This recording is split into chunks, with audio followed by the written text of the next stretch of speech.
One of the questions I get asked all the time is whether everybody with Hashimoto's needs to be gluten free. The honest answer is that the evidence isn't nearly as strong as perhaps social media might have you believe. Now, before anybody gets upset, there are, of course, some people who feel better without gluten, and that's a very different thing to do you need to be didactically gluten free. As it happens, I feel a little bit better not having too much gluten, but I certainly don't stop myself from having gluten. My son, who has Hashimoto's, he can't eat gluten. It makes him feel awful. He's not celiac, but he just doesn't suit it. So it isn't about not being anti gluten or pro gluten or anything else. It's again about individuality.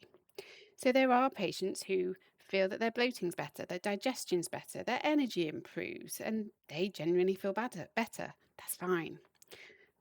But that is very different to saying every single patient with Hashimoto should avoid gluten for life. The strongest evidence that we have about gluten is obviously celiac disease. And we know that there is a higher risk of celiac disease in patients with Hashimoto's. And that's because autoimmune conditions cluster together. Nothing more, nothing less. And it doesn't mean that Hashimoto's has caused you celiac or vice versa. It's just that somebody who has one autoimmune disease might well have another.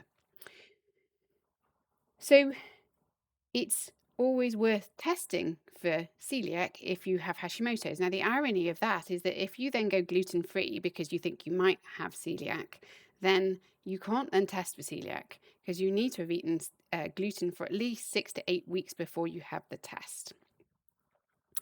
But if you do find that you have celiac, you need to be very strictly gluten free, like really strictly gluten free. Um, it's essential, otherwise, you won't absorb your nutrients, you won't absorb your medications, you have a higher risk of all sorts of gut issues. But outside of celiac disease, the evidence for gluten free is very much less. Now, I've got a little thing by the side of me to remind me of the names of all of these studies. So, one of the most commonly quoted studies is a small pilot study by someone called Krysiak and colleagues, published in 2019. They followed 34 women with Hashimoto's and found that those following a gluten free diet for 6 months had reductions in thyroid antibodies levels compared to those who continued their normal diet. Now, you look at that and it sounds very impressive, right? But the problem is it was small, it wasn't randomized, and it didn't show dramatic improvement in symptoms. It just showed slightly lower level antibodies. Now, that doesn't actually mean you're going to feel better, doesn't mean that you're necessarily slowing down your progression of Hashimoto's. It doesn't necessarily mean anything. And that was only over 6 months and wasn't significant and wasn't a proper randomized study. Since then, other studies have looked at the same question. 2023 meta-analysis, which is where they bring lots and lots of small studies together and analyze the results, all of them together. They reviewed the available evidence, found modest improvements in thyroid antibody levels and perhaps some thyroid hormone parameters. However, again, the authors concluded there is insufficient evidence to recommend a gluten free diet to all Hashimoto's patients who do not have celiac disease. So, in other words, the evidence is interesting, but it's not definitive. It may be beneficial to some people. Well, that you can say that about everything in medicine, quite frankly, and that's always the way that I practice medicine. It's with nuance. It's not you must do this, you must do that.